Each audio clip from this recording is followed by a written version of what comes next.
capítulo 10, versos 46 ao 52. Marcos, capítulo 10, versículos 46 ao 52. Chegaram a Jericó. Ao sair dali, Jesus, seus discípulos e numerosa multidão estava sentado à beira do caminho, mendigando.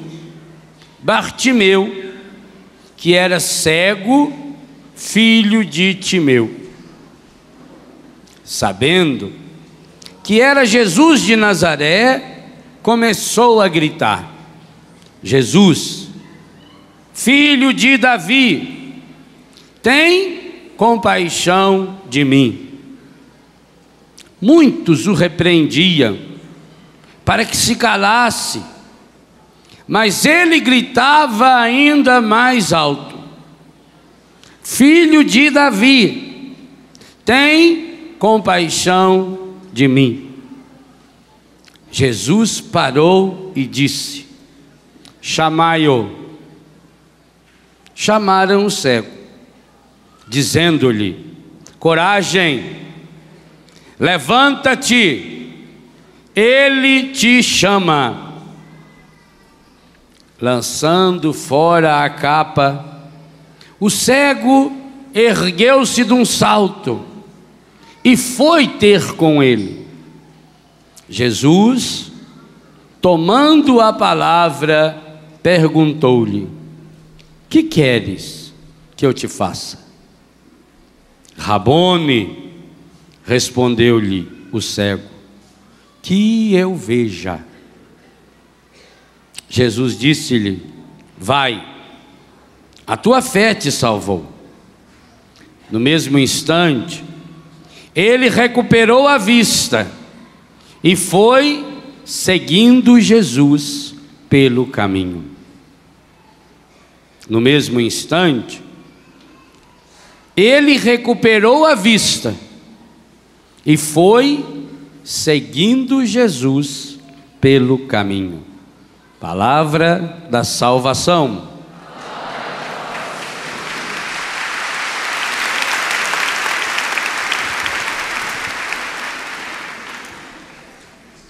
Meus irmãos e minhas irmãs, temos aqui nesse texto espetacular um roteiro para o dia de hoje. Todos nós que aqui viemos porque queremos ver Jesus. Senão não teríamos vindo. Todo mundo que veio a esse acampamento e as milhares de pessoas que estão vindo hoje e amanhã sabem o tema desse encontro. Sabe que lá no mais íntimo do seu coração existe um anseio.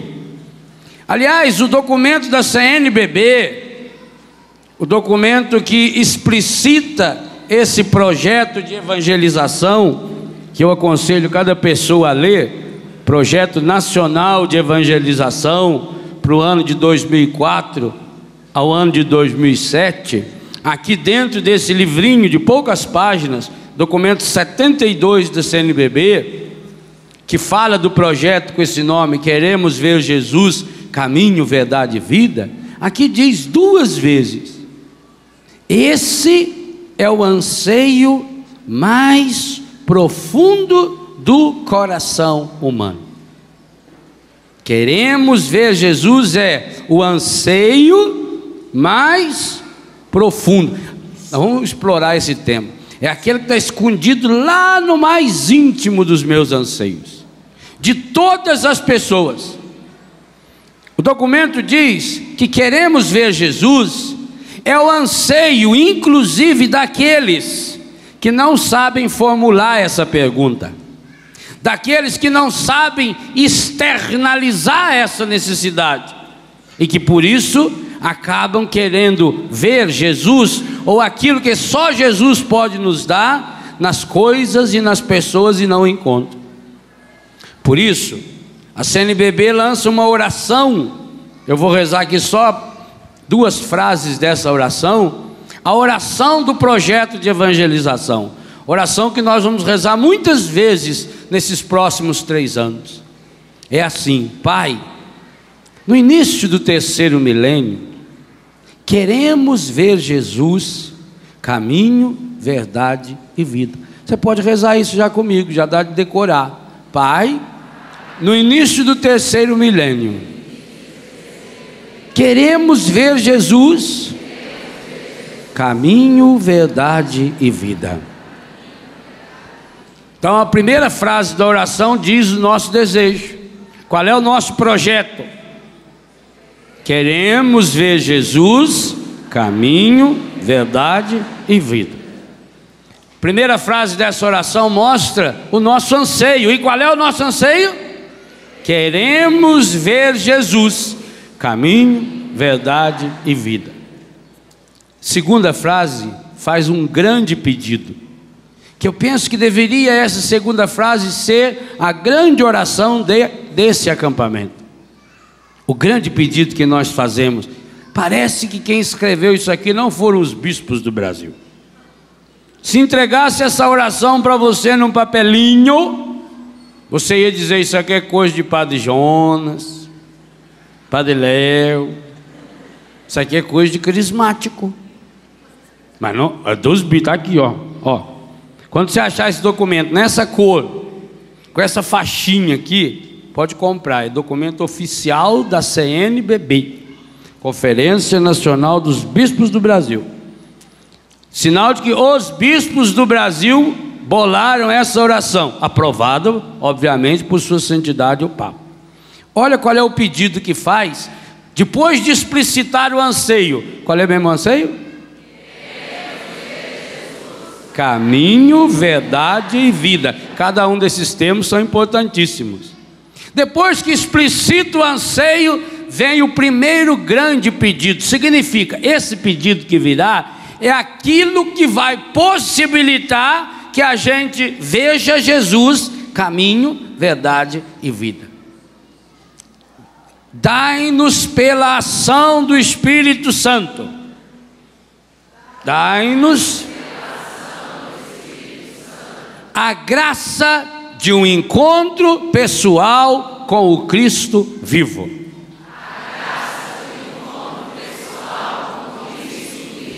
Que coisa espetacular. Dai-nos a graça, dai-nos pela força, pela ação do Espírito Santo, a graça de um encontro pessoal com Jesus Cristo vivo.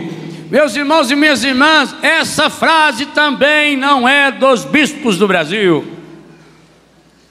Essa frase foi dita por sua santidade o Papa Paulo VI, no ano de 1971, no grande congresso dos servos da renovação carismática, então nascente, o primeiro congresso da renovação carismática. Você vai encontrar essa frase na primeira página do segundo livro que eu escrevi há 15 anos atrás, livro chamado Tocar o Senhor. Lá tem essa frase do Papa Paulo VI, que nós queremos ver Jesus, que nós precisamos ter um encontro pessoal com Jesus Cristo vivo. E ainda dizia o Papa, de olhos abertos e corações palpitantes. Ou seja, precisa ser um encontro consciente, olhos abertos. Mas que coisa espetacular! Vocês aí que estudam psicologia ou são psicólogos, pensa na força dessa palavra proferida por sua santidade o Papa Paulo VI. Isso há 33 anos atrás. Eu não era nem nascido ainda. Veja, 33 anos atrás. De olhos abertos e Coração palpitante. O que significa coração palpitante? Não é o coração da sua vizinha que vive dando palpite. Aquilo é coração palpiteiro. É outro caso. É fuxiqueiro. Você já notou que fuxiqueiro é o fuxi do chiqueiro? É para onde vai a pessoa que gosta de fazer fuxico. Faz. Coração palpitante não é pessoa que vive dando palpite na vida alheia. Coração palpitante significa um coração que pula. Então o Papa Paulo VI estava dizendo que para ter esse encontro pessoal, olha, o encontro é físico. Eu preciso ter olhos abertos. A minha dimensão física, a minha dimensão intelectual. Olhos abertos significa intelectualidade, racionalidade, razão, conhecimento. Mas além de eu ter olhos abertos, além de eu ter o conhecimento, eu preciso ter coração palpitante. Eu preciso buscar as minhas emoções. Talvez o maior mal dos últimos anos, e que inclusive tem contaminado muita gente na igreja, por medo do emocionalismo barato, nós deixamos de lado aquilo que nos torna verdadeiramente humanos, a experiência das saradas e sadias emoções. Sem emoções, o ser humano não é humano. Façam, aliás, o Augusto Cury fez isso, como cientista que é, a análise da inteligência emocional do Cristo. Não há nenhum personagem na história em que deixa vir à tona, de modo tão explícito, as suas emoções, positivas e negativas. Jesus deixa transparecer quando ele está com raiva. Jesus manifesta no seu olhar a decepção, um olhar decepcionante, um olhar indignado. Jesus demonstra a sua impaciência. Há um texto, Diácono Nelsinho Correia adora esse versículo da Bíblia, quando Jesus forçou os apóstolos a entrar na barca e atravessar para o outro lado. Forçou, porque Jesus estava pronto para enfiar a mão na fuça de cada um deles. Falou: é melhor vocês irem, porque senão eu vou rachar a cara de vocês. Jesus demonstrava a sua irritação. Por exemplo, aquele dia que ele estava dormindo um soninho lá na barca, só porque estava acontecendo um terremoto semelhante a esse que aconteceu lá na Tailândia, Sri Lanka, os apóstolos já desesperados acordaram ele. Gente, ele estava cansado, porque um homem para dormir num barco, só com um travesseirinho lá na proa, e lá na ponta ainda, que é onde mais chacoalha, ele estava cansado, ele não está aguentando não. E os apóstolos vão lá, acorda, está brincando. Jesus demonstra que está irritado, Jesus demonstra nervosismo, Jesus demonstra impaciência, e nunca pecou. Nunca pecou. Por quê? Porque Jesus tinha uma capacidade emocional equilibrada. O Papa Paulo VI dizia para o primeiro congresso da Renovação Carismática, em 1971, 4 anos depois do nascimento da Renovação Carismática: vocês precisam ajudar as pessoas. E a CNBB fala a mesma coisa. Os gregos chegaram até Filipe e disseram: queremos ver Jesus.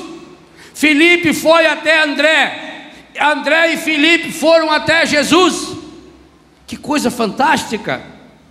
Por que que o Filipe, quando os gregos falaram, queremos ver Jesus, o Filipe podia dizer, ah lá, é aquele lá, que perguntinho lá.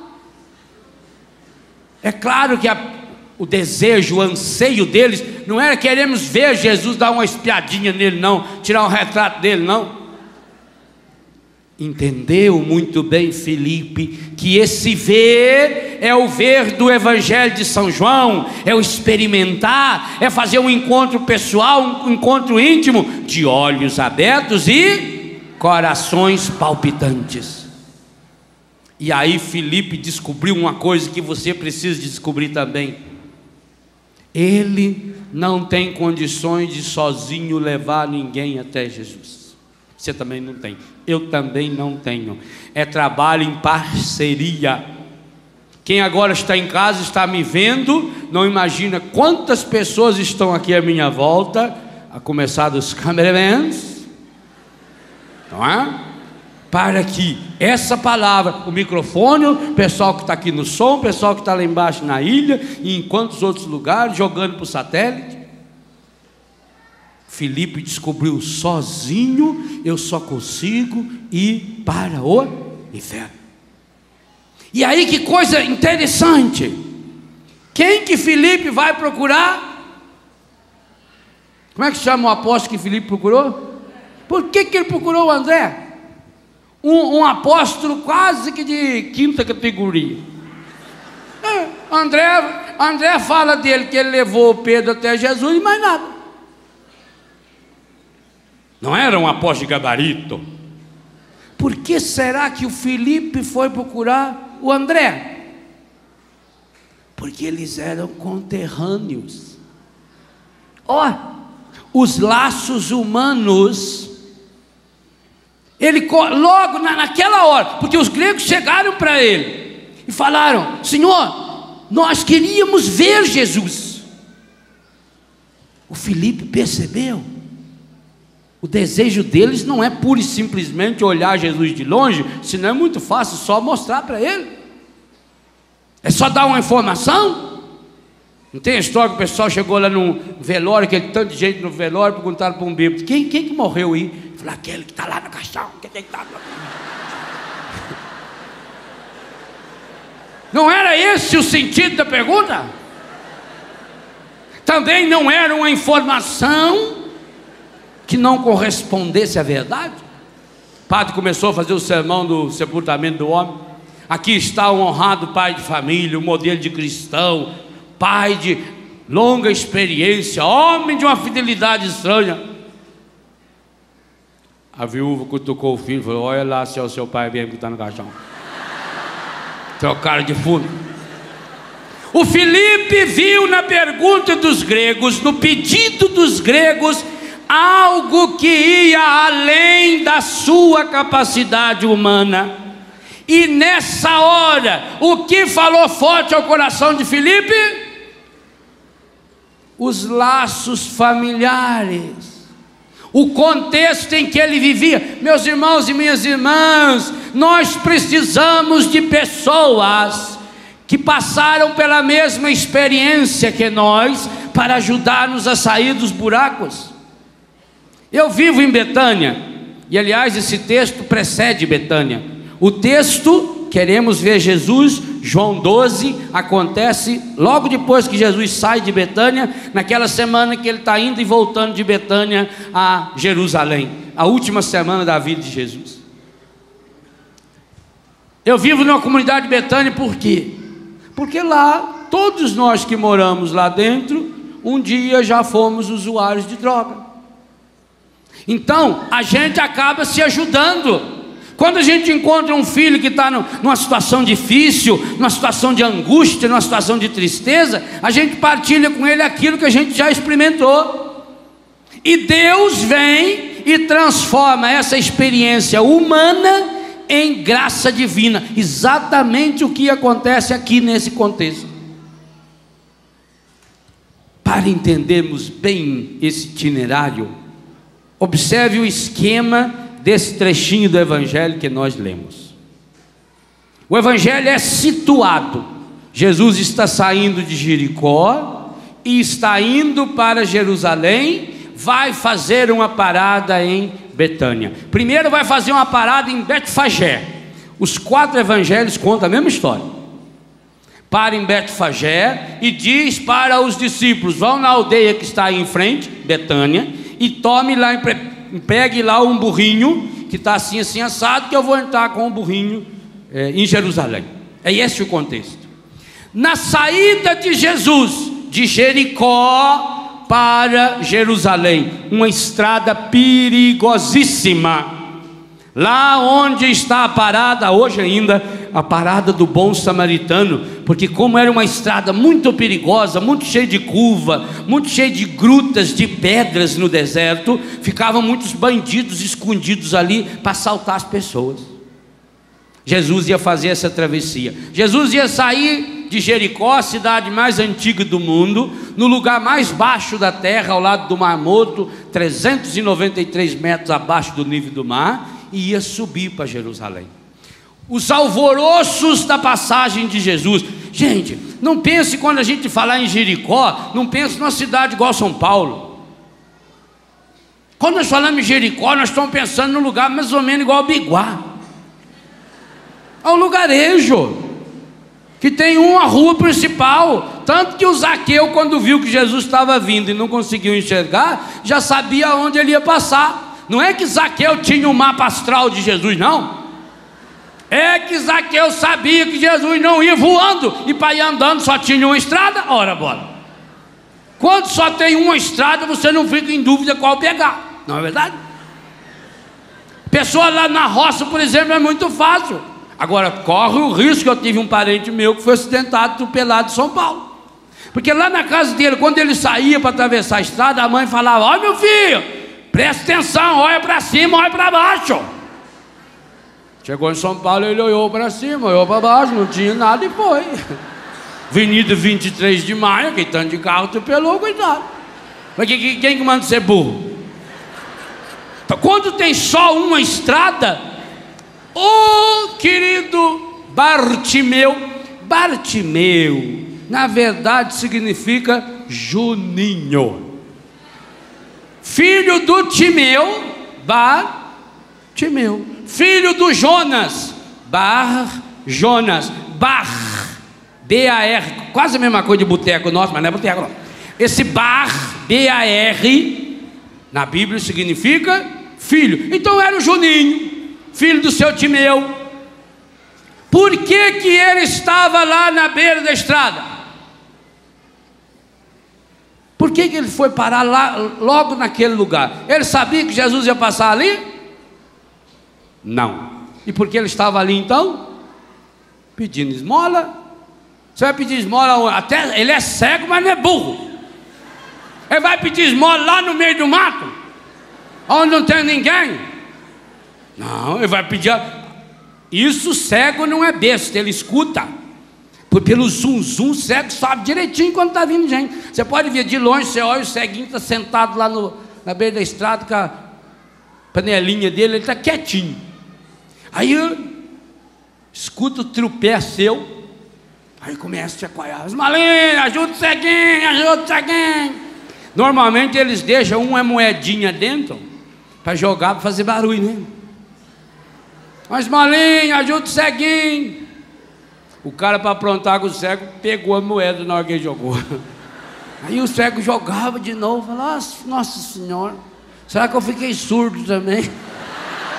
Não estou escutando mais. Esse ceguinho estava lá porque ali passava muita gente. Ele foi lá para pedir esmola. Ele estava atrás de alguém que desse lá uns troquinhos para ele, uns euros, uns dólares, tanto faz. Agora tem gente que é tão panduro. Nós temos um rapaz lá em casa chamado Paulo César, estava contando a história para mim essa semana. Eu fiquei tão chateado. Diz que ele estava na casa dele, passou um rapaz, gritou assim, bateu na porta, falou assim: PC, uma esmolinha. Ele falou: pode passar por baixo da porta. Olha, gente, achando que o homem foi lá para dar esmola para ele. Você é uma pessoa com falta de sensibilidade, não é? Aquele, coitado daquele cego, estava lá para pedir uma esmola. Ele queria comida, ele queria dinheiro. Mas como ele estava no lugar certo, quando ele escutou aquele furdunço, aquela barulheira, aquele zum zum, e todo mundo comentando, porque naquela época era igual hoje também. A hora que um pega a falar, Nossa Senhora Aparecida.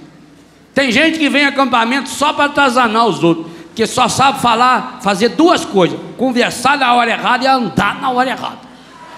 Essa é a especialidade que tem.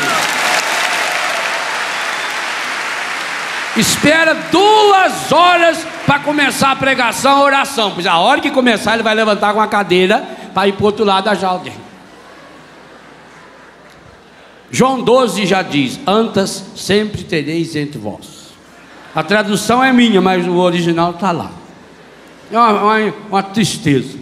O cego estava no lugar certo, e quando ele ouviu aquele zum zum, e ele perguntou, repito, ele era cego, mas não era burro. Quem está vindo aí, esse barulhão todo?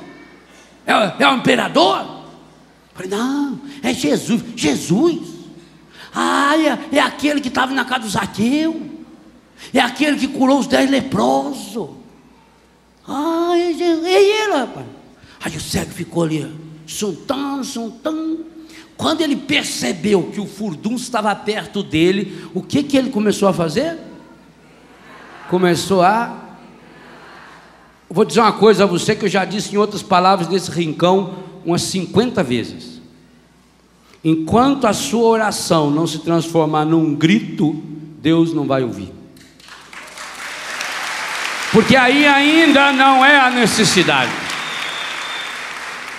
Gritar significa que ele teve a capacidade de se expor diante das pessoas. Ele não ficou num fingimentozinho, ele não ficou numa rezinha intimista. Ai, meu Deus, ajuda eu aqui, minha senhora, ajuda. Ai, porque se o senhor ajudar eu aqui. Não.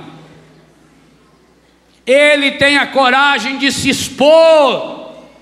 Ele grita, ele berra: Jesus, filho de Davi. Aliás, já é uma profecia, já é uma profissão de fé.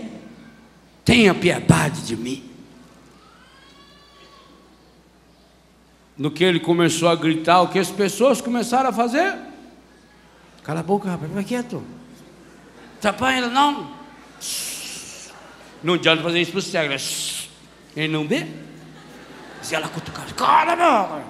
Fosse a mãe dele, tivesse do lado dele, fazia igual a minha, cochila, beliscando assim na gente. Cala a boca. Ai, se você falar alguma coisa, nós vamos visitar o seu primo, ele não tem orelha, você não fala nada. Eu já disse, criança nasceu para fazer mãe passar vergonha. Isso é a vocação da criança. A hora que a sua criança ainda não fez você passar vergonha, espera, ela está aguardando a pior hora possível. Sim, pai e mãe que nunca passou vergonha com o filho, não é pai e mãe, tem que passar. O povo mandava o Juninho calar a boca. O que o Juninho fazia? Berrava mais alto. Filho de... Aí na segunda vez que ele berra, para gritar mais alto, ele põe a frase mais curta. Versículo 47. Sabendo que era Jesus de Nazaré, começou a gritar: Jesus, filho de Davi, tem compaixão de mim. Oh, palavra linda. Muitos o repreendiam, não eram um só não, muitos, para que se calasse. Mas ele gritava mais alto: filho de Davi, tem compaixão de mim. Já nem falava mais Jesus. Ele deve ter gritado muitas vezes. Jesus parou e disse. Notaram que Jesus só parou quando ele continuou gritando, apesar do povo mandar ele calar a boca? Será que Jesus não ouviu quando ele gritou a primeira vez? Ouviu. E por que não parou? Porque queria saber até onde era a necessidade dele. Por isso que você não recebeu aquela graça nesse ano. Você parou de gritar anda a hora. Você desistiu. E digo uma coisa a você, hoje eu estou consciente disso, não tenho dó nenhum de quem desiste, porque quem desiste nasceu para ir lá no setor de baixo. Não desista. Padre do céu, ainda bem que eles falam que é do céu. Padre do céu, mas se o senhor visse o tanto de gente contra, padre, todo mundo está contra eu. Ótimo. Esse é um bom sinal. Triste é se todo mundo tivesse a favor. Triste. Mas quando nós aprendemos a nadar, você só sabe mesmo se sabe nadar se você tiver a capacidade de nadar correnteza acima. Porque correnteza para baixo até uma folha, um talo de bananeira, nada, você joga ele lá. Tem um colega nosso que uma vez foi na praia, ele estava dando curso de mergulho. Falei, quanto que custa o curso de mergulho? Eu falei, é R$100. Ele falou, R$100? Isso é um absurdo. Ah, mas é muito difícil mergulhar. Mergulhar é a coisa mais fácil que tem. Eu sei mergulhar desde criança. O senhor sabe mergulhar? Eu falei, sei. Eu não sei, é voltar do mergulho. Mas mergulhar eu pulo aí. Até uma pedra você joga a mergulho, olha. Fica R$100. Eu quero um curso que ensina voltar do mergulho. Porque para mergulhar não passa, só pular lá. Você está desistindo muito fácil. Se você não conseguiu a graça ainda, é porque você parou de gritar. E sabe quem para de gritar? Quem não tem uma meta. Uma mãe com um filho doente desiste na primeira oportunidade que no hospital fala não tem vaga? E por que então você já desistiu do seu marido?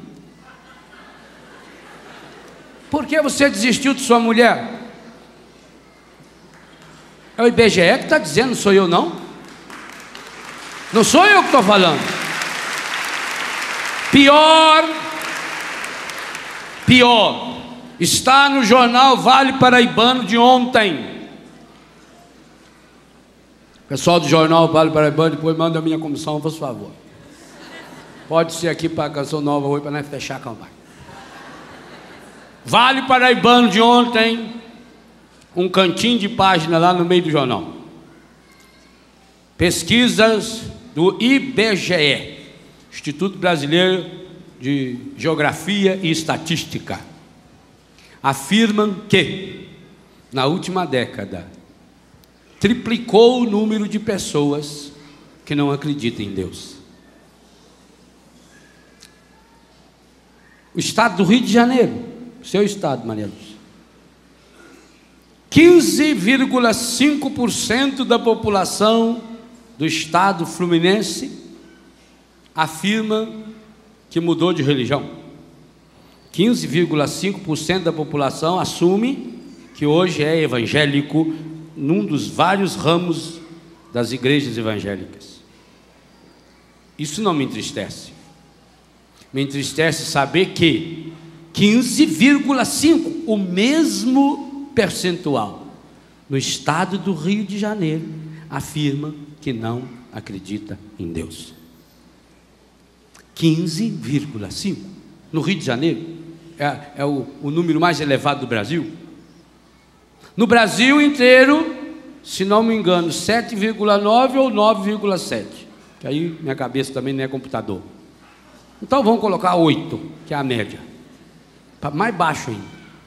8% da população afirma não tem religião. Por que desistiram de Deus? Porque não tinha necessidade dele. Não desista. Não desista do seu Deus. Não desista da sua fé. Pai e mãe, não desista do seu filho. Talvez o seu filho continue cada dia pior, cada dia se drogando, se prostituindo, brigando, não respeita você, mas não desista do seu filho. Marido, pelo amor de Deus, não desista da sua esposa. Esposa, não desista do seu marido, porque quem desiste do marido, quem desiste da mulher, quem desiste do filho, quem desiste do pai, quem desiste da sua igreja, acaba desistindo de Deus, e o pior dos piores, acaba desistindo de si mesmo. E aí é o ápice do buraco. Não desista. Insista. Estão falando para você calar a boca, berre, grita. Faz igual Paulo e Silas na prisão à meia-noite, pelado, machucado, ferido, berraram louvando a Deus. Não desista. Foi porque não desistiu que aquele ladrão do lado da cruz de Jesus encontrou a salvação. Na última hora. Para ele tudo estava perdido, ele já estava crucificado. Era só esperar para morrer. Mas ainda aí, ele não desistiu. E ele não desistiu por quê? Porque ele olhou para Jesus. Ele olhou para Jesus e viu que Jesus, que estava muito mais machucado e ferido que ele, não tinha desistido. Que mesmo na cruz, Jesus ainda está pensando nos outros. Que mesmo aniquilado, sem poder falar, Jesus ainda está falando. Jesus está preocupado em deixar Maria como mãe da igreja e a igreja como filha de Maria Santíssima. Jesus está ocupando-se em pedir ao Pai que perdoa todos aqueles que estão condenando porque não sabem o que faz. Mesmo na cruz, não desista. Esse cego é um grande modelo, é um paradigma para cada um de nós que ao longo de 2005 queremos ver Jesus. Se nós queremos ver Jesus, a primeira condição é essa: não desista, insista, grite, berre, esbraveja. Todo mundo está contra você, ótimo, melhor ainda, porque é sinal que lá na frente a coisa vai dar certo. Jesus ouviu desde a primeira vez. A Bíblia chega a dizer que Jesus ouvia o pensamento das pessoas, não que ele ficasse bisbilhotando, porque ele olhava para o rosto da pessoa, e como Jesus não tinha medo de olhar no olho das pessoas, ele descobriu o que se passava no coração da pessoa. Por isso que muita gente tem medo de olhar um no olho do outro. Por isso que marido e mulher não se olham mais no olho. Vira a cara, até para beijar, vira a cara e fecha os olhos, para não ver. Também que se vê, vomita de nojo. Não feche, não se feche, abra-se. Ele não desistiu. Jesus ouviu a primeira vez, mas a primeira vez qualquer um podia gritar, podia estar no grito. A gente já não diz, isso aí foi feito no grito. Quando todo mundo, faz uma fila aí para você ver, faz uma fila aqui, daqui a pouco tem uns 50 na fila, não sabe para que é, entra na fila. Impressionante. Semana passada 2 vezes quase que eu não pude atravessar o centro da cidade que eu moro. Agora não posso atravessar porque caiu a ponte lá, então não tem mais jeito, né? Só nadando mesmo. Eu vou comprar um barquinho para atravessar lá, o dia que eu voltar para casa. Mas quase não pude atravessar o centro, porque tinha atropelado um rapaz lá, não sei quem, caiu uma moto. Tinha umas 600 pessoas, metade da população da cidade estava lá para ver quem tinha machucado. A curiosidade, o que foi? Nossa, machucou muito. Não, nada, parece que está saindo o osso da perna. Nossa, já está sangrando. Olha, vai sair os olhos da perna. Jesus quer ver. Para quê? Não, o cara tinha acabado. A moto ainda estava girando a roda quando eu passei, e já estava um rapaz com o microfone lá na rádio. Que coisa impressionante, gente. Parece que o pessoal da pena estava trabalhando lá também. Da pena mesmo. Jesus não vai nessa conversa. Jesus não se dê. O Eto falou uma profecia hoje aqui, que eu escutei pelo rádio quando estava vindo para cá. Ele disse: hoje, durante o dia ou amanhã, acha um lugarzinho aí, vai embaixo de uma árvore, vai lá na capela. Não falou? Faça um silêncio e retome sua vida na mão. Jesus estava esperando o silêncio interior do cego. Jesus estava esperando a consciência clara do cego. Jesus estava esperando o cego saber o que ele queria. Vou dizer uma coisa a você: A maior parte das coisas que você acha que quis até hoje na vida, você não queria. Pega um exemplo, você queria muito comprar aquele sofá, ou queria muito comprar aquela calça, ou queria muito comprar aquele relógio, e você lutou para comprar. Em quantas vezes você deitado na cama perdeu o sono imaginando como é que seria maravilhoso ter aquele sofá, ter aquele micro-ondas, ter aquele forninho, ter isso ou ter aquilo. E aí você comprou. E agora não preencheu você. Por quê? Porque na verdade você não sabia bem o que queria. Você vai pela onda. Você já notou como muda a moda? Eu não tenho álbum de fotografia, eu queimei tudo já, faz muito tempo. Mas coisa medonha é quando você vai na casa e vem mostrar o álbum de fotografia pra gente. E o que você mostra aquelas fotos lá que você tirou em 68, 75. Mas meu Deus, você era medonho, minha filha. Você com aquela calça cor de abóbora, parecia aquele negócio do Rincão. Boca de sino. Aquela casa de tergal, com aquela quina enorme, aquela fivelona de estrela. Mas você era medonho. Você já foi feio, louco. Você melhorou muito. A moda muda. Não muda a moda? Muda. Os carros não mudam. Agora então muda. Num ano muda 10 vezes. Muda. Por quê? E por que muda tanto? Porque as pessoas não vão mais. Eu vou voltar nessa temática algumas vezes nesse acampamento. Porque as pessoas não trabalham mais em função dos seus anseios mais profundos. Vão aniquilando os seus anseios. As pessoas trabalham hoje pelos desejos. Desejo é uma coisa que está aqui, ó, na pele. Desejo é momentâneo. O desejo, tanto faz desejo positivo ou negativo, ele passa. Sabe que, eu vou falar nisso amanhã à noite. Sabe que a maioria das pessoas cometeram as maiores burradas das suas vidas nos primeiros 30 segundos que não tiveram a coragem de se controlar? Por quê? Porque vive do desejo. É momentâneo. Toma as decisões baseadas nos desejos e não baseadas nos anseios. E aí vem uma coisa interessante. Eu falei sobre anseio aqui na última vez que estive aqui, no dia que Roteiros Bíblicos de Cura Interior. Quando a pessoa vive para alimentar os seus desejos, ela acaba tornando-se dependente dos desejos, torna-se viciada em álcool, em cigarro, em cocaína, mas também em aprovação, em aplauso. Tem gente aqui que é viciada em falsas amizades, viciada em fofoca, viciada em calúnia, viciada em palavras pessimistas. Tem gente que é viciada em palavrão. Já notou? Viciado em palavrão. Dá uma topada, xinga.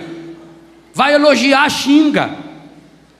Às vezes você escuta uma pessoa falar 10 minutos, ela fala 50 palavrões. É viciado. É um vício medonho. E se você tiver esse vício, vão trabalhar. Vão pedir a misericórdia de Deus para curar você, para entrar limpo nesse ano de 2005. Enquanto nós estamos só alimentando os nossos desejos, nós não conseguimos ver Jesus. Então Jesus precisava saber. Jesus não tem pressa, Ele está caminhando, Ele está pertinho aqui.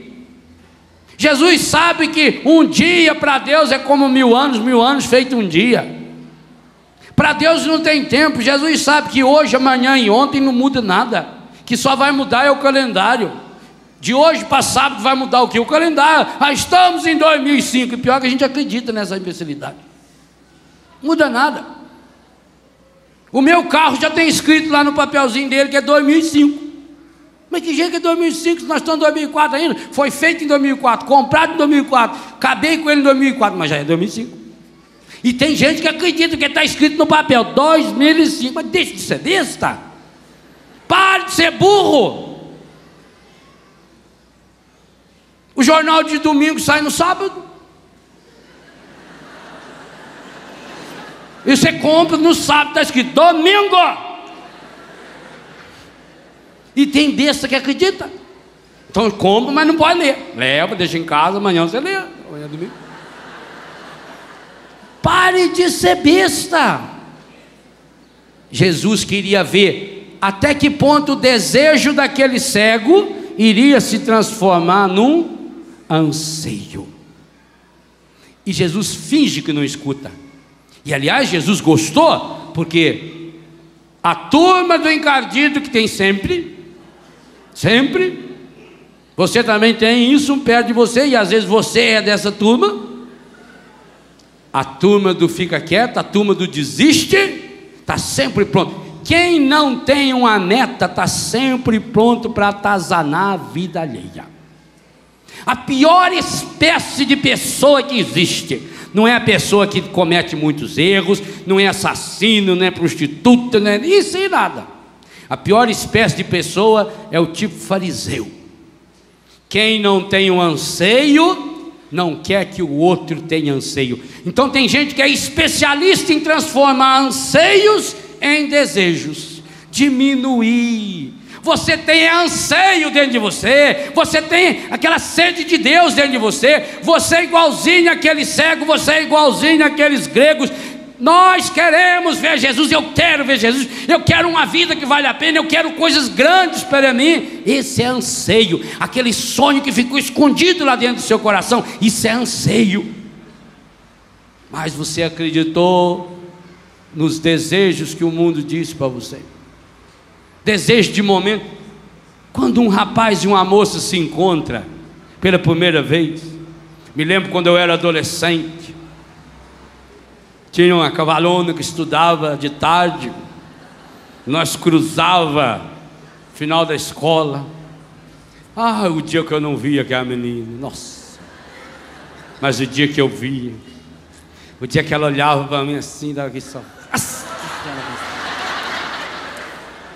coração ia palpitando, eu almoçava que era uma beleza, não tinha nada que prestava para comer e eu agradecia a Deus. Eu ia para Ducarcil trabalhava das 2 às 10 da noite, feliz da vida. Eu estava lá cortando uma peça lá no torno, sujo de graxa, mas eu imaginava era ela que estava ali. Beleza. Por quê?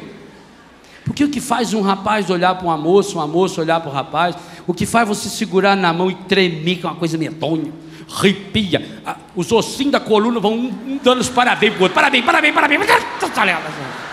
é assim? Arrepia a pele da gente, a gente treme. Isso chama-se anseio, anseio de amor, anseio de carinho, isso é anseio. Aí o que o mundo fez hoje? Olha para uma menina e já pensa que hora vai levar ela para o motel ou para o matel, depende do dinheiro, e transforma o anseio em desejo, e aí vai e satisfaz o desejo. E quantas meninas de 15 anos, lembra que o diácono Nelson falou ontem aqui? Meninas de 15 anos, que transformou o desejo, o anseio em desejo. O que aconteceu? Bem-vindo ao meu mundo. Tem um bilhete desse também para muitos de vocês, meninos e meninos, viu? Também para os senhores e para as senhoras. Não pensa que esse bilhete só escreve quem tem HIV, não. Lá no boteco tem um escrito para você também. Bem-vindo ao meu mundo. O mundo dos derrotados, dos frustrados. O mundo daqueles que deixam se levar pelos desejos. Tem um desses para você.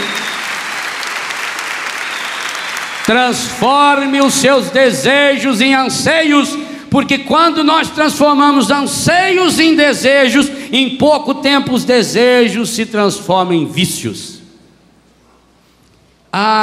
Se Bartimeu fosse viciado, se ele fosse viciado, o que ele estaria fazendo quando Jesus passasse? Ele estaria sentado, cabeça baixa, reclamando e dizendo: isso aí não é Deus coisa nenhuma, isso aí não é profeta, se Deus existisse eu não estava cego aqui. Como eu sofro, se soubesse o tanto que eu sofro, minha Nossa Senhora, o tanto que eu sofro.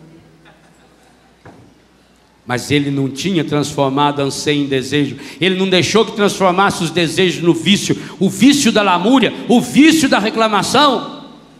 Ele berrava, e enquanto todo mundo mandava ele calar a boca, ele berrava, era mais alto: Filho de Davi, tem compaixão. Que palavra linda ele usa, compaixão. Com, junto, paixão é sofrimento. Sofra comigo, que coisa linda. Tem compaixão de mim. É como se ele pedisse para Jesus: oh Jesus, sofra um pouquinho comigo.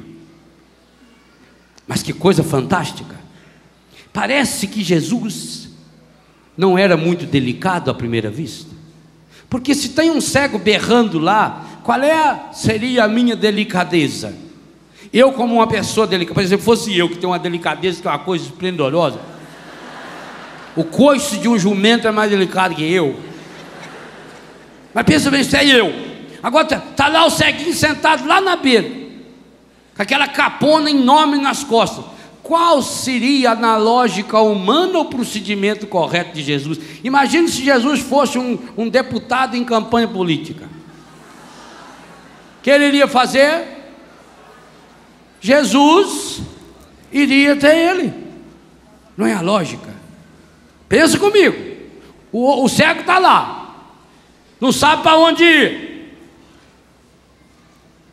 não está enxergando Jesus, está lá sentado à beira. O texto situou. Eu comecei essa pregação dizendo que era um texto situado, que estava lá à beira do caminho de Jericó para rumo de Jerusalém. Jesus seguia os discípulos, estava sentado à beira do caminho, à beira, craseado, lá do lado ele estava, mendigando.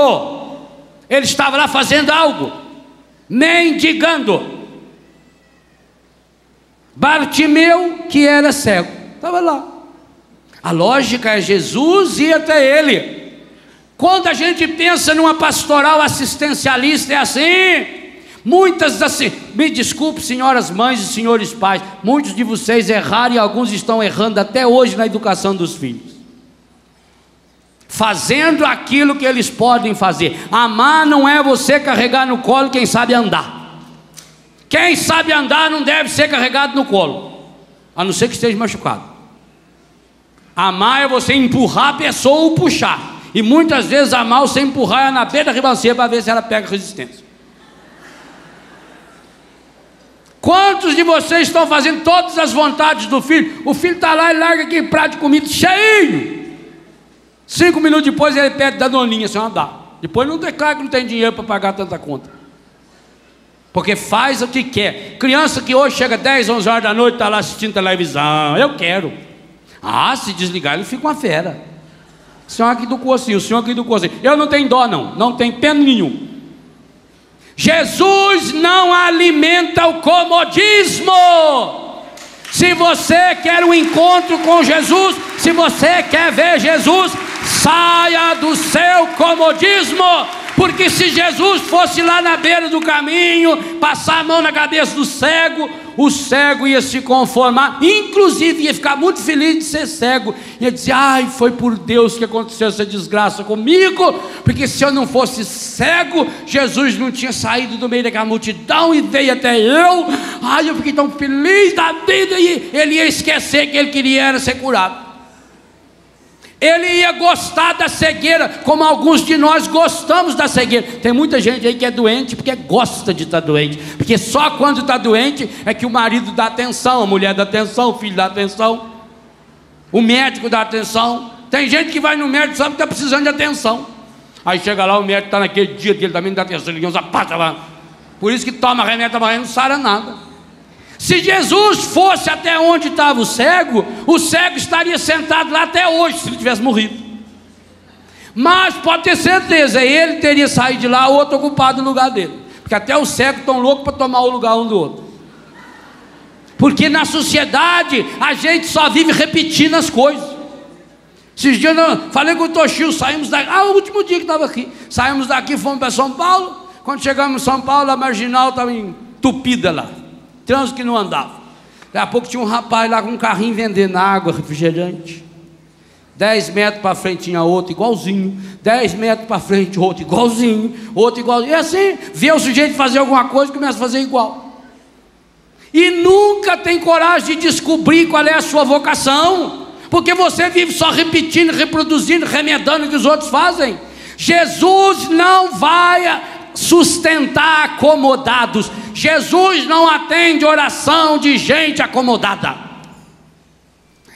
Que Jesus fala para esse cego à primeira vista parece uma insensibilidade. Olha no texto, eu não quero inventar o texto não. Jesus parou e disse: chamai-o. Ainda falou para o povo que estava ali, como quem diz: vocês que até agora mandou ele calar a boca, agora faça alguma coisa. Você que a vida inteira você viveu levando os outros para o inferno, agora é hora de levar alguém para o céu. Chamai-o. Chamaram o cego dizendo-lhe, olha que palavra, coragem, levanta-te, ele te chama. Essa devia ser uma palavra de ordem para vocês que estão aí meio no fundo do poço. Eu estou muito deprimido. Coragem, levanta-te, ele te chama. Não foi o que Marta falou para Maria? O mestre está aí e te chama. Coragem, levanta-te. Olha que coisa, a ordem é para você se levantar. Jesus não mandou que aquele povo fosse lá e puxasse o cego pela mão. Ele era cego, mas sabia andar. Ele era cego, mas ouvia. Porque tem gente quando chega perto de cego, grita com o cego. Ele é cego, não é surdo. Ele só não enxerga. Não adianta você dar sinal para cego. Jesus dá uma ordem: chamai-o. Jesus não fez uma sugestão. E a palavra deles para o cego: coragem, levanta-te, ele te chama. E o que fez o cego? É o que você vai ter que fazer hoje se você quiser ver Jesus também. Lançando fora a capa. Gente, eu acho isso espetacular. Esse texto iniciado num gerúndio, lançando fora a capa. Naquela hora, o cego já tinha tanta certeza daquilo que iria acontecer na sua vida, que ele sabia que não precisava mais da capa. A capa ele precisou para ficar sentado na beira do caminho. A capa era para ele se proteger quando chovia. A capa era quando você chega nessa cidade, tem esses chapas na beira da estrada, assim, eles fazem uma barraquinha de lona. A capa é para ele fazer uma barraquinha dessa quando o sol for muito forte, porque lá o sol era muito forte. Ele está na beira de um deserto. A capa era para ele se proteger, porque quando vem uma chuva de areia, aquela ventania trazendo areia, eu já tive a oportunidade de presenciar uma chuva dessa lá, muito perto desse lugar. É uma coisa medonha. Se você não se proteger, você fica cego. Se você não se proteger, você corta inteirinho. Porque você imagina a areia cortando a 100, 150 km por hora. Isso é uma coisa absurda. Então a capa era muito importante. Todo cego, todo mendigo tinha que ter uma capa. Porque com a capa, a hora que começasse, os outros corriam para as cabanas. E ele tinha que ter a própria cabana. Essa capa significava a segurança que ele tinha enquanto ele era cego. Quando o evangelista Marcos diz que ele jogou fora a capa, significa que ali ele tomou a decisão, ali ele tomou posse da graça, antecipadamente. Hebreus 11, fé é a certeza a respeito daquilo que não se vê. Quando ele percebeu que Jesus falou com ele, e aí vem uma coisa: Jesus não disse as palavras que era para falar para o cego, Jesus deu uma ordem, chamai-o, é o imperativo. Mas aqueles que estavam perto dele, e aqui vem uma grande importância, igualzinho Filipe e André foram importantes para os gregos, e o documento da CNBB diz que cada um de nós aqui é chamado a conduzir o outro até Jesus. Aqueles que estavam ao lado de Jesus entenderam a ordem de Jesus e chegaram até o cego, não com uma palavra de consolo, não com uma palavra amenizando, olha que bom, ele ouviu você, não. Chegaram até ele com uma palavra, um imperativo, uma ordem, uma palavra de profecia: levanta-te, coragem, ele te chama. E o cego ouviu lá dentro do coração, porque ouviu dentro do coração, ele tirou a capa. Eu não preciso mais dessa capa, eu não preciso mais da capa que protege cego, porque ele está me chamando, e na hora que ele está me chamando, eu estou deixando de ser cego. Lançando fora a capa, o cego ergueu-se de um salto. Oh, meu irmão, deixe de ser mole, deixe de ser lesma. Está na hora de você dar um salto. Um salto significa a ruptura, a decisão. Está chegando a grande hora de você também dar esse salto. Está chegando a grande hora de você lançar-se no escuro da fé que seja. Mas você precisa dar um pulo, e um pulo para valer. Sabe por que você não conseguiu desvencilhar-se dessas tranqueiras que você anda com ela? Porque você não está nem se levantando e nem dando um salto. Você está querendo devagarinho, aquela moleza para levantar. Ai, estou com problema na cadeira, problema na coluna, meu Deus do céu. Me deu uma dor nas juntas, uma dor no lado, a ferida nas minhas pernas, varizes também queimando. Ai, estou cansado. Ai. Morre, caramba, morre de uma vez. O cego deu foi um salto. Mas para dar esse salto, primeiro ele precisou lançar a capa fora. Preste atenção nisso, hein? Qual a capa que você precisa lançar fora hoje, daqui a pouquinho, para se encontrar com o Senhor? Alguns vieram encapados. A capa é a proteção, a capa significa a casca. A capa significa as máscaras que nós vamos colocando, os nossos fingimentos, as hipocrisias que nós alimentamos no coração e na vida. Ele lançou fora essa capa. Que capa você precisa lançar fora? Porque se não lança fora, ele não ia conseguir pular. Com a capa daquela, ele ia tentar pular, mas ia estar prendendo ele. Anda e não sai do lugar. É como um carro atolado no barro. Gira, você pisa, sai fumaça, mas não sai. Lança fora essa capa. Às vezes o Evangelho mostra cenas dessas. Às vezes é difícil. Às vezes o que a gente tem que lançar, olha, Abraão teve que lançar fora o apego ao seu filho. Abraão depois, imagina um velho de 90 anos que consegue ser pai, não fazia outra coisa a não ser mostrar o rapazinho para todo mundo, e esqueceu das coisas de Deus. Aí Deus mandou fazer aquele teste com ele. Sobe lá na montanha, leva o rapazinho, vamos matar o rapazinho. Aí Abraão entendeu: eu não tenho filho, o filho não é meu, eu gerei esse filho, é para Deus. Eu não posso ter as pessoas, eu não posso ter posse das pessoas, eu não posso dominar as pessoas, eu não posso dominar ninguém. Que capa você precisa lançar fora? O cego, lançando fora a capa, deu um pulo, deu um salto, ergueu-se de um salto e foi ter com Jesus. Quando ele chega perto de Jesus, Jesus perguntou: que queres que eu te faça? Eu sou profundamente apaixonado pelas perguntas tolerância zero de Jesus. Gente, faça uma análise sociológica de Jesus nesse texto. Primeiro, a sua insensibilidade de não ouvir o coitado de um cego que berrava desesperadamente pedindo sua cura. Depois, quando ouviu, Jesus deu uma de gostosal. Ele é importante demais para descer ao nível daquele cego de beira de estrada. Parece que Jesus está num pedestal. Quem quer eu, venha até eu. E agora parece que Jesus está tirando um pelo da cara do cego. O cego vem lá, turma querendo carregar ele. Nunca queira carregar cego. Dê o braço para ele, ele segura em você. Ele tem mais sensibilidade que você. Levaram o cego chega lá.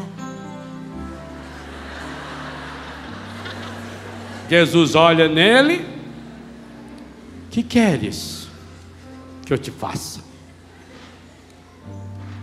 Senhor, queria muito pedir que o senhor é amigo do governador lá em Brasília, se eu falasse com a dona Wesley para me arrumar um cachorro daquele labrador, guia cego. Senhor, queria pedir que o senhor não falasse com o Jorge Armani para me arrumar um par de óculos novo.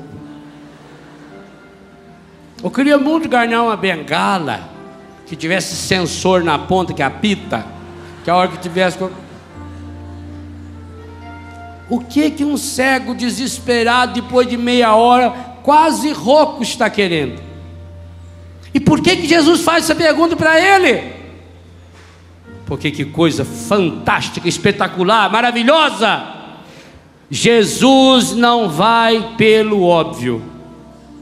Não adianta você dizer assim: Senhor, o Senhor sabe que eu estou aqui, o Senhor sabe que eu preciso, ajuda eu.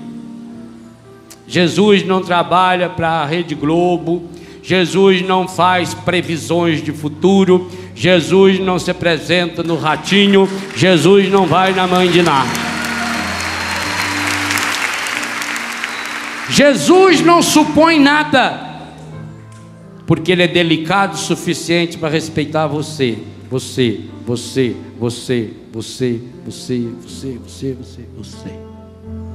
Ele é delicado bastante para dar a você a oportunidade, a possibilidade de externalizar os sentimentos mais profundos do seu coração. A pergunta de Jesus é uma pergunta inteligente. Inteligente vem do latim intus legere, lê o que está no mais íntimo. A pergunta de Jesus é para que o cego revelasse aquilo que estava mais escondido no seu coração. A pergunta de Jesus é para que o cego saísse do desejo e chegasse no anseio. A pergunta de Jesus era para que o cego saísse do seu imediatismo, porque talvez se o cego, se fosse imediatista, ele podia só pedir um pouco de pomada para passar na perna, que estava tudo assado de tanto que ele ficava sentado na beira da estrada.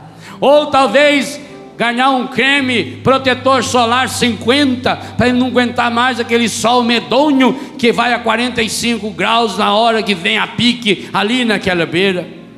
Ele podia pedir um protetor solar. Por isso Jesus precisa perguntar-lhe, para que ele não fique no desejo. Talvez o desejo dele naquele momento fosse de fato um protetor solar, fosse um copo d'água, fosse quem sabe um descanso, fosse quem sabe uma doação, uma esmola. Mas Jesus quer descobrir qual é o anseio mais profundo, e o anseio mais profundo esse cego diz, e eu queria que hoje você dissesse isso para Jesus também: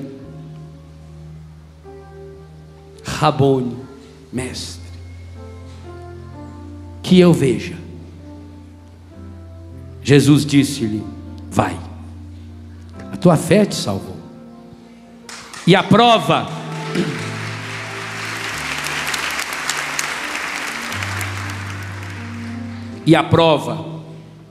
de que a pergunta de Jesus foi no mais profundo dos anseios daquele cego. Versículo 52. No mesmo instante, ele recuperou a vista, e o que fez? E foi seguindo Jesus. Vou dizer uma coisa a vocês com muita tristeza no meu coração. Nesses anos todos de ministério, o único milagre, que eu não presenciei foi a ressuscitação de um morto. Talvez até por falta de fé minha, porque nunca tive coragem de rezar para um morto ressuscitar. Vai que dá errado. Todos os outros milagres do Evangelho eu já vi. Já vi cego enxergar, já vi mudo falar na minha frente, já vi paralítico andar, já vi pessoa com HIV ser curado na hora. Monte. Eu não sei quantas mil pessoas Deus já usou por meu intermédio para curar essas pessoas. Não sei. São milhares. Mas sabe de uma coisa que eu sei? 99,99999% dessas pessoas nunca mais eu vi na minha vida. Nunca mais. Na hora do desespero vieram lá, foram curados, e depois alguns hoje estão lá de volta no pecado. Aqui está a certeza de que esse cego saiu do desejo para o anseio. Aqui está a certeza porque ele largou a capa. Porque ao começar a enxergar, agora ele só tinha um sentido na sua vida, e o sentido era seguir Jesus. Eu quero ver Jesus.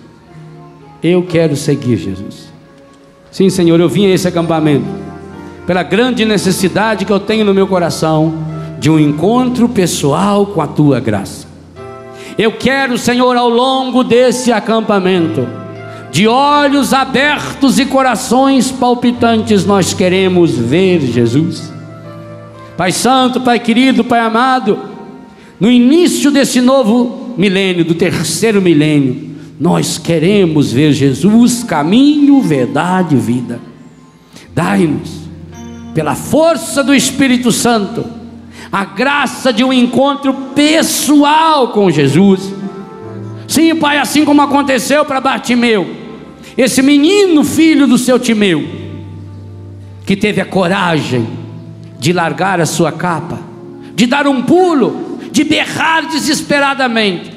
Hoje também, Pai, eu vim para esse acampamento, mas, Pai, eu trouxe a minha capa, eu acabei trazendo a minha capa, a capa do meu egoísmo, do meu comodismo, a capa da mentira, a capa dos meus vícios. Alguns trouxeram até mesmo dentro da capa a droga, a camisinha, os remédios que costuma tomar, as bebidas escondidas. Alguém deixaram lá dentro da barraca como se fosse uma capa escondida, aquele preservativo, aquela revista estragada, aquela bebida. Hoje eu quero, Pai, tirar minha capa. Aqui eu vejo, Pai, no itinerário desse cego, um roteiro para que eu também possa ver seu filho Jesus. Eu já estou aqui à beira do caminho. Jesus vai passar bem pertinho de mim daqui a pouco, Pai. Dá-me a graça, primeiro, a graça de berrar, a graça de gritar, a graça de externalizar com a minha voz, com as minhas emoções, com os meus sentimentos, a dor profunda do meu coração em consequência das minhas cegueiras. Dá-me a graça, Pai, de não parar, de não desistir, de não calar diante das pessoas que mandam me calar a boca. Dá-me a graça de não desistir, mesmo quando as pessoas desistem. Dá-me a graça de insistir nessa busca.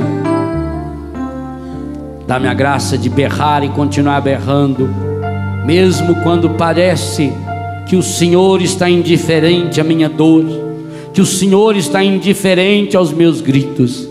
Dá-me a graça de continuar gritando, mesmo quando aparentemente o Senhor não está me ouvindo. Dá-me a graça de continuar berrando, mesmo quando querem calar-me, principalmente aqueles que não conseguem fazer outra coisa senão repetir o discurso dos derrotados, dos frustrados, dos estragados da história da sociedade. Dá-me a graça, Senhor, depois de ouvir o seu chamado, arrancar fora e jogar fora a capa, meus preconceitos, minhas máscaras, as mentiras que eu sustento, os lugares escondidos, escuros, aonde eu me escondo. Dá-me a graça, Pai, de tirar a capa. Eu sei, Pai, até pelas minhas feridas, a capa grudou no meu corpo, está difícil tirá-la. Dá-me a graça de arrancar essa capa, de tirar essa capa. Eu preciso tirá-la, eu preciso arrancá-la. Pai, na verdade eu estou muito apegado às minhas capas, as falsas proteções, as coisas que eu tenho.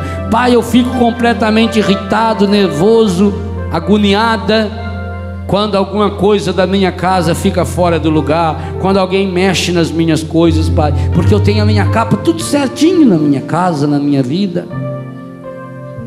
Dá-me, Pai, a coragem de arrancar a capa, porque eu não deixo ninguém entrar lá nas minhas coisas, eu tranco tudo, eu fecho tudo, porque eu criei um mundo para mim e me escondo nesse mundo.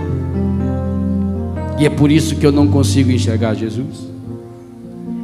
Mas para isso, Pai, eu preciso me convencer da minha cegueira. Talvez esse seja o primeiro passo, Pai. Reconhecer: hoje eu sou cego. Eu não consigo enxergar o Teu projeto, o Teu plano em minha vida. Eu acabo enxergando o que eu não devo. Eu acabo vendo as pessoas com os olhos estragados do meu egoísmo, do meu comodismo. Dá-me a graça de enxergá-las hoje, Pai. De enxergar o Teu plano em minha vida, o Teu projeto em minha vida. Dá-me a graça, Pai, de dar esse pulo. Eu não quero mais viver nessa moleza, nesse comodismo. Eu não quero mais viver na lamúria, na reclamação, nesse pessimismo que eu estou alimentando. Dá-me a graça de dar esse pulo, esse salto. Dá-me a graça, ó Pai, de revelar-lhe daqui a pouquinho, quando seu filho Jesus mais uma vez entrar nesse rincão e entrar em minha casa pelas telas da televisão e do computador. Dá-me a graça, Pai, de aproximar-me dele, de ouvir no silêncio do meu coração a pergunta que Jesus quer fazer a cada um hoje: que queres que eu te faça? Dá-me a graça de dizer-lhe: Senhor, o meu anseio mais profundo, manifesto até mesmo nos meus desejos e até mesmo nos meus vícios. Senhor, que eu veja. Rabone, que eu veja. Senhor, que eu veja. Eu quero ver. Eu preciso ver. Eu necessito ver a vida, a mim mesmo e as pessoas com os olhos que o Senhor um dia curou e sarou. Eu quero ver, Pai. E eu preciso ouvir hoje Jesus olhando para mim e dizendo: vai, seja feito conforme sua fé. E aí sim, Pai. E aí, experimentando essa cura e essa restauração, eu posso segui-lo. Eu quero segui-lo. Eu quero ir atrás das pegadas que o Senhor deixa na história e na minha vida. Eu quero ser seu discípulo. É para isso que eu estou aqui. Eu quero vê-lo. Eu preciso.